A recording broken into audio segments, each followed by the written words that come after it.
Okay, I'm going to show you how to format this Excel sheet so that we could use it for a mail merge. These are a collection of addresses and owner names. In the mail merge, we're going to be using the first name, which needs to be separated from these cells right here. And we also are going to be looking up the zip code from these owner addresses. So all this stuff has to be done manually. So the owner first name is just as easy as looking at the owner name, and on the owner name column, the last name is first, and then the first name, then a suffix. So in this case, we're looking at Rufus Marks Jr. So in the first name column, we would put Rufus.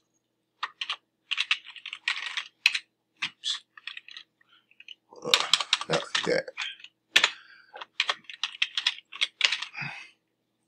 And please make sure when you type in the owner's first name, its first letter is capitalized, and that's it. I don't want all caps or any weird type of formatting, so please make sure it's formatted correctly.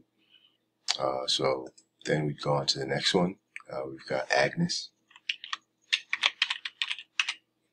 and so on.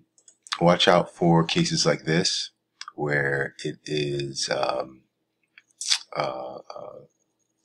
several names in the owner name column.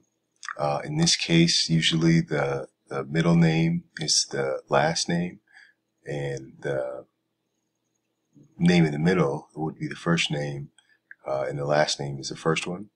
So again, we want to take the first name. So in a case like this, we would type in the owner first name, Saida.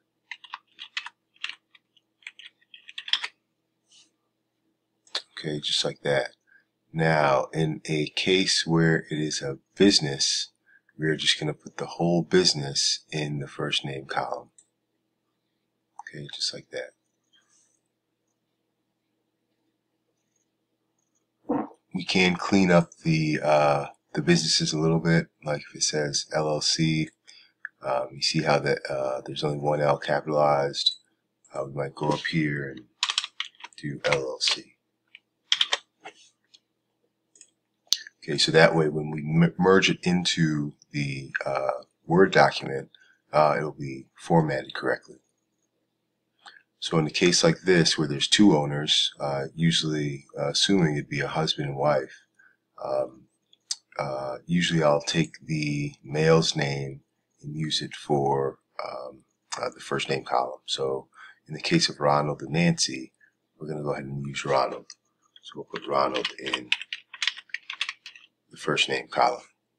Okay, pretty self-explanatory, so on and so forth. And for each row, we want to fill in the owner first name. So then after that, we want to mail these out. So we've got to know what the zip codes are here. And this is just as simple as Googling the address and then getting the correct zip.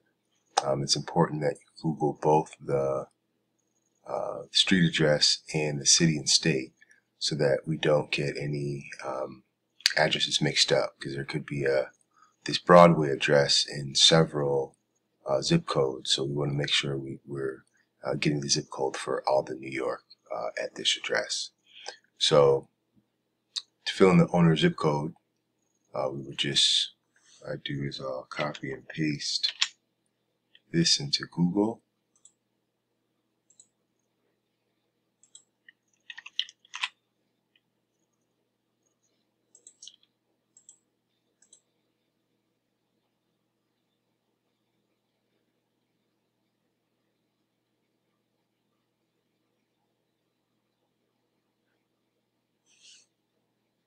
Okay, went through some difficulties here. Okay, here we are. Paste this in. Alden, New York, Google search. And here we could see that this is the Broadway in Alden, 14004. come back to our spreadsheet. 14004. It's important to make sure that you type these in correctly, and that you have all 5 numbers, and all the information is correct. So that's the job. Owner first name, fill in all these fields, and the owner zip code to fill in all these fields. When you're finished, save the document, and you can send it back. Thanks.